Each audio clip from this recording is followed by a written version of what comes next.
Andy Delaney. Why isn't the WNBA more popular? Andy. Well, personally, I love the WNBA. I think a lot of people do, but the fact is it has never made a profit. And at Best Foot Forward, we 100% guarantee that it'll make a profit next season if they follow some of our marketing strategies. Really, 100%? That's a pretty big guarantee to make. How are you going to do that? Well, everybody knows that the best part of basketball is when somebody dunks the ball. And in the history of the WNBA, there have been exactly 2 dunks, both by Lisa Leslie. This is a problem. We need more of them to make the game more exciting. So I've got 2 possible solutions to this problem. One is that every WNBA team could have 1 male player whose sole responsibility on the team is to dunk the ball, or to make it easier for some of the women on the team to dunk the ball. Oh, please. I know a lot of people aren't going to go for that, so how about this? Why don't we just lower the hoop a little bit? Right now it's 10 feet. That is really high. We could lower it to 9 feet, and I think it would make dunks a real possibility. All right, Susan, what do you think about that? Do we need to change the game? Well, I hate to think that we have to change the game to make it more exciting, but the point is made that dunks are the thing that we like to see. So, So there's some truth to what he's saying. Sure. Jesse. Most of the time when women succeed in life, you do have to change the rules, especially if they're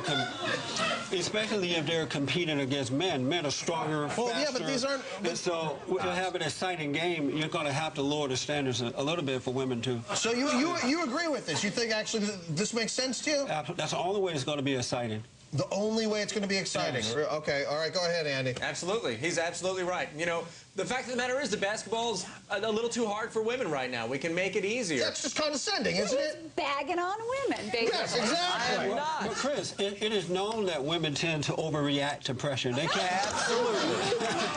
Hey, come on. It is. I mean, That man is a genius. That is a known fact that women are not. Where is it a known fact? I mean, Everything he says is a known fact. I've had so many women.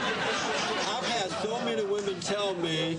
I've had so many women tell me that they would prefer. Go ahead. That they would prefer a male boss over a female boss because female bosses tend to overreact under pressure. They get upset easily. Their instructions are difficult because you they really overreact. think there's some basis for truth to this? Absolutely, absolutely. He's absolutely right. This is the smartest guy I've talked to in years. All right, now. Thank you. Well, wow. All right, Andy, a big part of your plan is changing the way the game looks. Tell us about that. Yeah, I think the current uniforms that they're wearing in the WNBA are just frumpy and baggy and totally unflattering. You actually designed a WNBA uniform that incorporates some of your marketing techniques. Now, can we see this, please? Actually, you can do more than see it. You can experience it. I have Vanessa here has agreed to come and model the new uniform for us. Vanessa, come on out. There we go. All right.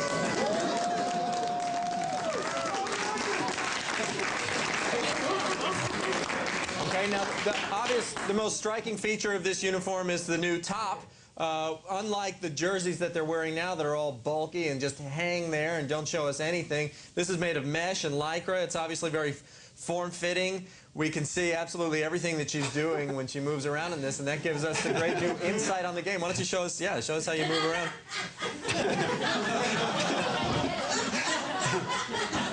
I mean, that's great. That's not how you play basketball. Yeah, she's doing a throw-in from soccer. What was that? Chris, who cares? All right. Let me show you this. Chris, let me show you this breast support that we have here. This is designed to pull her breasts up and out just a little bit. Okay, now the traditional sports bra, what it does basically is it hides all of her perspiration down here between her breasts, but what this does is it pushes her perspiration up so it gathers right around that area there. That's where it gathers. I'm getting uncomfortable. Well, don't, because I want to tell you about her shorts. Look at these. Can you do a twirl for us? Okay. Chris. Talk about form-fitting. These are outstanding. She can do anything in these shorts, okay? She can swing her hips from side to side. It just moves and moves and breathes and breathes. Chris, this outfit is going to turn instant replays into instant gratification. I think you know what I mean by that. I mean, these are fantastic. She moves great in them. Can I see your shoes as well? Let's have a look at your shoes. Thank you. Oh, come on! Oh, my goodness. I don't know if you can see this heel. Look at the size of that. It's filled with cork, so That means when she's running or sauntering down the court, it's just a little bit bouncy. She can bounce a little bit. It's terrific. Thank you. Thank you very much. All right. That's not bad. While we're at it, maybe we should also go with the thigh-high stockings and garters that Mary suggested. What do you Don't think? be ridiculous. You're being ridiculous. Don't be ridiculous. Absolutely. That's ridiculous. Yes, and push-up bras, we're fine. But Susan, you have to admit, if you change the uniform, you will have more men watching the women's game rather than so many lesbians. All right. Coming up, women. Men can't live with them, but can they live?